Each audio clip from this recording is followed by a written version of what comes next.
നമ്മുടെ സ്വന്തം ചങ്കിന്റെ വീട്ടിലെ പരിപാടിയാണെങ്കിൽ സ്വന്തം വീട്ടിലെ പരിപാടി പോലെ അവിടെ തന്നെ ഉണ്ടാവും ഈ കാണുന്ന പിള്ളേർ എല്ലാം. ഇത് പരിപാടിയുടെ തലേന്ന് എന്താ വെച്ചാ തലേന്നത്തെ പരിപാടി എന്താ വെച്ച് കഴിഞ്ഞാൽ ഈ കാണുന്ന സ്റ്റേജിന്റെ ഡെക്കറേഷൻ മൊത്തം ഞങ്ങൾ തന്നെ ഏറ്റെടുത്ത് തീർത്ത് കൂടെ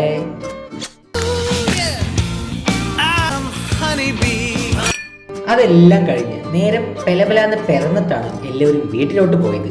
ശേഷം ഇന്നത്തെ പരിപാടിക്ക് വേണ്ട കേക്ക് സെറ്റിംഗ് പരിപാടിക്ക് ഇറങ്ങാൻ വേണ്ടി നിൽക്കുമ്പോഴാണ് കേറ്ററിംഗ് വണ്ടി എത്തിയത്. ഫുഡൊക്കെ ഇറക്കി വെച്ചത് സെറ്റ് ആക്കിയിട്ട് നേരെ പരിപാടിക്ക് വേണ്ട കേക്ക് സെറ്റ് ചെയ്യാൻ ഇറങ്ങി. കേക്ക് ഷോറൂമിൽ പലതരം കേക്ക് ഉണ്ടെങ്കിലും നമ്മുടെയൊക്കെ ബഡ്ജറ്റിന് ഒതുങ്ങുന്ന കേക്ക് ഏതാ? എന്താ പറ, എനിക്കറിയില്ല. ഇതന്നെ. കേക്കൊക്കെ സെറ്റ് ചെയ്ത് തിരക്ക് പിടിച്ച് വന്ന് നോക്കുമ്പോഴാണ് ഫംഗ്ഷന്റെ എല്ലാ ചടങ്ങും തീർന്നു. പൊതുവെ ഏത് ഫംഗ്ഷന് പോയാലും ഇത് തന്നെയാണ് അവസ്ഥ.